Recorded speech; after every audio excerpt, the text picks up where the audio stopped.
Ladies and gentlemen, we're joined now by the Iowa State Cyclones head coach Fred Hoiberg, as well as Monte Morris and Jameel McKay. We'll ask Coach Hoiberg to make an opening statement, then we'll take questions first for the student athletes. Well, first of all, sorry, I'm a little under the weather here, but congrats to UAB, congrats to Jarrett. They deserve that one. They played well. They played hard. I think the difference was the glass. They out-rebounded us 52-37, and just kind of had their way on the offensive glass down there. This is tough. It's as tough a loss as I've ever been a part of. With what we had going, I thought the momentum we had coming into this tournament, and then just to go out there and not play very well. Again, UAB had a lot to do with that, so give them credit. We're looking for questions now, first for the student athletes from Iowa State. If you have a question, please raise your hand. We have microphone attendants that will bring the microphone to you. Before asking your question, please state your name and media outlet. First question for the student athletes from Iowa State.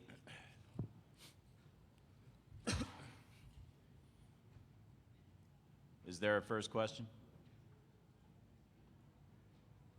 We have one toward the middle of the room, to the left of the aisle. Student athletes first, please. Mark Wicker, LA Daily News. Jameel, what was it like under the boards? Did you anticipate they would be that difficult to deal with under the boards? It was like a war under there. We knew that they're athletic, but we also played some bigger teams this year, and we knew that it was gonna be a war all night, and we was gonna have to box out. But unfortunately, they played hard and wanted the ball more than us throughout the night. Looking for the next question for the student athletes. We have one on the right-hand side.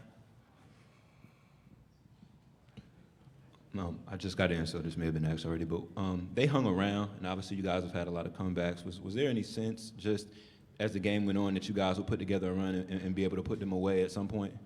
Monte, can you take that question first? We've done it before. We just tried to get away from it, and we thought tonight would be a great start to do that. And unfortunately, our luck on comebacks have ran out, and we just gotta take it how it comes. It's tough, but we gotta move on. Same question for Jameel. We anticipated we'll start to make a run. Throughout the day, shots weren't falling like we thought they were. We're such a good offensive team, and we have such great players that we expect them to start falling. And then, we just thought that our effort will just go up, and we'll just start getting stops. And with us getting stops and us start making shots, we thought we were going to run, personally. Continuing with questions for the student athletes from Iowa State. If you have a question, please raise your hand. Any further questions for Monte or Jameel? We have another one on the left side of the aisle. Monty, was energy an issue? We've seen other teams, go through tough conference tournaments and then really have kind of a dip in energy when we get to the NCAAs. Was that an issue at all for your team? First off, I feel like our first 4 minutes, we played good. We had a lot of energy. We was up 10-2, and it died down, but I don't think the banging in the Big 12 had anything to do how we performed tonight. We got great rest, and Coach did a great job at practice. It was just mental days and keeping us off our feet. So I just feel like UAB wanted it more, and we just didn't come out ready to play tonight. If you have a question for the student athletes, please raise your hand. Any further questions for Monte or Jameel? We'd like to thank Monte and Jameel for joining us here in the main interview room. They're going to head back to the locker room, which remains open. We're now looking for the first question for Coach Hoiberg of the Iowa State Cyclones. Raise your hand. We'll send the microphone in your direction.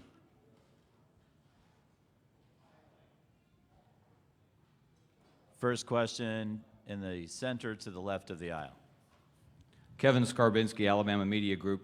Fred, how good was William Lee for them in the last 30 seconds or so, hitting the jumper, blocking the shot, and then hitting the free throws? Well, I thought William Lee was. I thought he was really good all night. He and Brown, I thought, were the two guys that they would play through. They did, and those guys stepped up and delivered.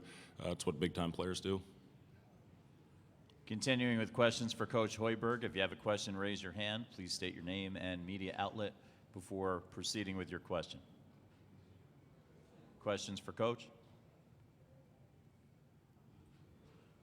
Another question to the left of the center aisle.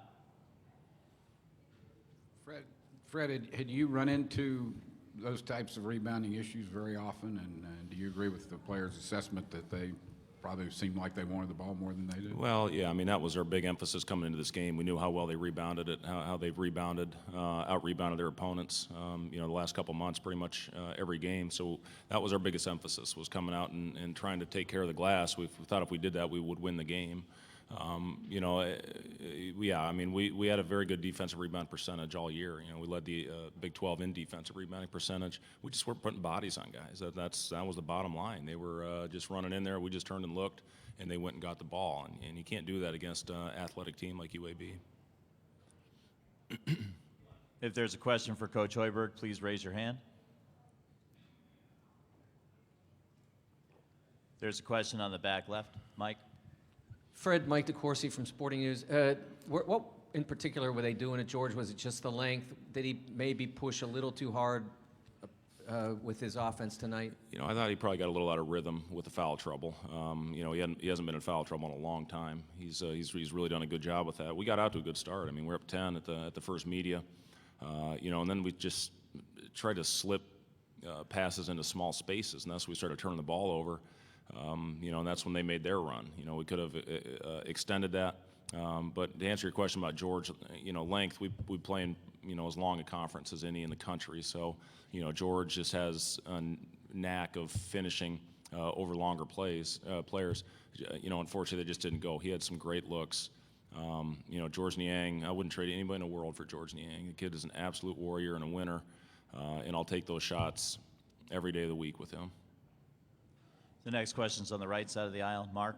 Mark Herman from Newsday in New York. Just to follow up, Fred, on your opening comment, you said this is as tough a loss as you've ever been involved with. Is that just because of the expectations that you had and the context? Yeah, I think that's definitely part of it. And I loved how we were finding a way to win games, and we won against three great opponents. They're all playing in this tournament, and 2 seed, a 3 seed, then Texas, who's playing their best basketball of the season. So.